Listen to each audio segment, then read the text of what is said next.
मैं वो व्यक्ति हूं जो गुजरात के गौरव की दिल ठोक करके बात करता हूं और मैं मानता हूं मेरी सरकार ने जब कार्य प्रारंभ किया तो मैंने पहले ही दिन मेरा एक मंत्र कहा था, उस मंत्र को आज भी लेके मैं चलता हूं। भारत के विकास के लिए गुजरात का विकास। अल्टीमेट मेरी इच्छा यह है कि मेरा देश महान बने, लेकिन उसके लिए मेरा दायित्व है गुजरात। मुझे गुजरात में कुछ करके दिखाना चाहिए, मुझे देश को आगे ले जाने के लिए कंट्रीब्यूट करना चाहिए। मेरी देश के साथ कंपटीशन नहीं हो सकती है, लेकिन अगर मुझे ये भाव पैदा करना है कि मेरे देश के विकास के लिए मेरा राज्य कंट्रीब्यूट करे, ये भाव पैदा करना है, तो उस राज्य के विकास का एक माहौल खड़ा करना पड़ता है। मुझे गांधी सरदार की याद दिलानी पड़ती है।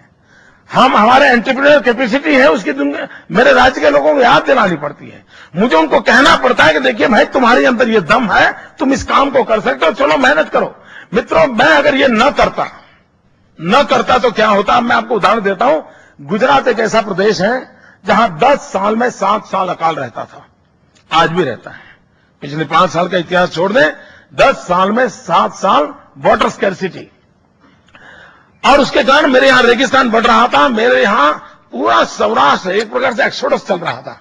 कच्छ और सौराष्ट्र से लोग अपना गांव घर छोड़ करके सूरत और मुंबई के अंदर झुग्गी झोपड़ी में जिंदगी बसर करने के लिए मजबूर हो जाते थे। अब हमने एक मोमेंटम खड़ा किया, जल संचय के लिए एक अभियान चलाया, लोग भागीदारी को बल दिया और ये प्रेरणा जगाई। और आज परिणाम ये हुआ कि वाटर कंजर्वेशन के विषय में आज गुजरात देश के लिए एक मॉडल बना हुआ है।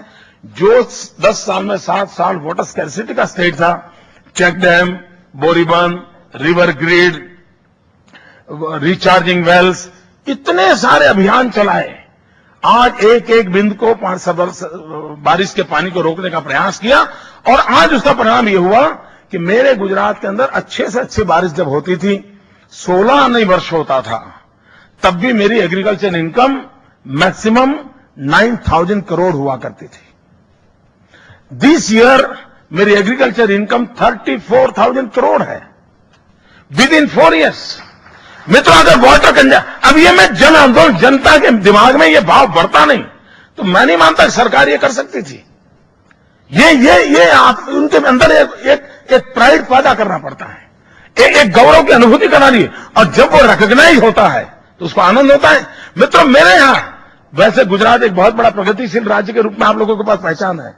मित्रों, जिस दिन मैंने शपथ लिया और उसके बाद मेरी जो सेक्रेटरी लेवल की पहली मीटिंग थी, उस मीटिंग में मेरे एजुकेशन सेक्रेटरी ने जो रिपोर्टिंग किया, उसने कहा साहब, गर्ल चाइल्ड एजुकेशन में गुजरात देश में 20 नंबर पे खड़ा है।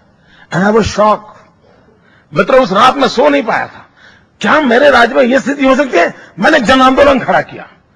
हर बार 13, 14, 15 जून, जबकि मेरे राज्य में 45 डिग्री टेम्परेचर होता है, जून महीने में आमतौर मेरे यहां अफसरों को शिमला, कुल्लू, मनाली, स्विट्जरलैंड जाने की आदत बनी हुई थी। राजनेताओं को भी वहां जाने की आदत बनी थी। मैंने तय किया मैं 13, 14, 15 जून 3 दिन राज्य में जहां कम से कम एजुकेशन है उस गांव में जाके मैं रहूंगा। 45 डिग्री टेम्परेचर होगा तब भी रहूंगा। और स्थिति ये बनी मित्रों कि मेरी पूरी सरकार गांव जाने लगी, आईएएस अफसर जाने लगे, आईपीएस अफसर जाने लगे। 3 दिन करीब 750 की मेरी टॉप टीम गांव में रहने लगी। और आज मेरे यहां 100% एनरोलमेंट में हम सक्सेस हुए। मेरा ड्रॉप आउट 49% था, it has come down to 3%। इसीलिए मिरेकल मित्रों, अगर ये प्राइड पैदा नहीं करते तो डेवलपमेंट होता नहीं। प्राइड पैदा नहीं करता तो मित्रों डेवलपमेंट होता नहीं। और डेवलपमेंट तब तक नहीं होता है जब तक जन भागीदारी नहीं बनती। जन भागीदारी तब तक नहीं बनती है जब तक उसका इमोशनल अटैचमेंट ना हो। सिर्फ मियर फाइनेंशियल गेन के लिए जन भागीदारी बनती नहीं है, उसका एक इमोशनल अटैचमेंट होना चाहिए। और इमोशनल अटैचमेंट के लिए उसको दिखना चाहिए कि हां ये बदल आया।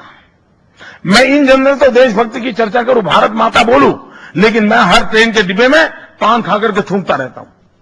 लेकिन मैं भारत माता के स्वरूप को समझूं तो फिर मैं उसमें बदलाव लाऊंगा। ये जब तक हम इमोशनल लेवल पर चीजों को नहीं ले जा सकते, हम परिस्थिति को पकड़ते नहीं। मित्रों, मुझे याद है मैं जब गुजरात गया 2001 के अक्टूबर महीने में, मुझे मुख्यमंत्री के रूप में दायित्व आ गया। मैं यहां दिल्ली में रहता था, अचानक गया था। वहां की समस्याओं से भी बहुत दूर था, वहां की ओवरऑल चीजों से परिचित नहीं था। लेकिन जब मैं वहां गया तो मुझे जो मित्र लोग मिलने आए, पत्रकार मित्र मिलने आए, तो उन्होंने कहा मोदी जी एक काम कीजिए, कम से कम शाम को खाना खाते समय बिजली मिले, इतना तो करिए आप। डिनर के समय इलेक्ट्रिसिटी अवेलेबल, इतना तो कीजिए। ये मुझे लोग मांग कर रहे थे।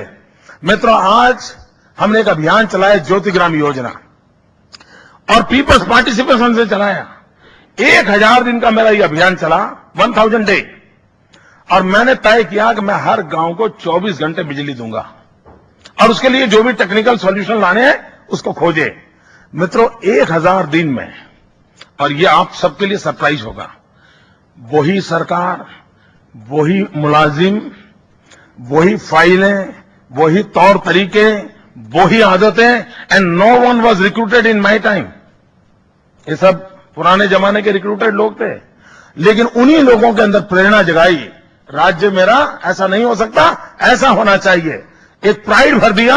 1000 डे में 23 लाख नए बिजली के पोल डाले गए, 56,000 नए ट्रांसफार्मर डाले गए, 75,000 किलोमीटर नया बिजली का केबल डाला गया with in 1000 day. Can you imagine कितना वर्कलोड उन लोगों ने झेला होगा 1000 दिन तक। और परिणाम यह हुआ कि भारत के राष्ट्रपति मेरे यहां आए थे और गुजरात के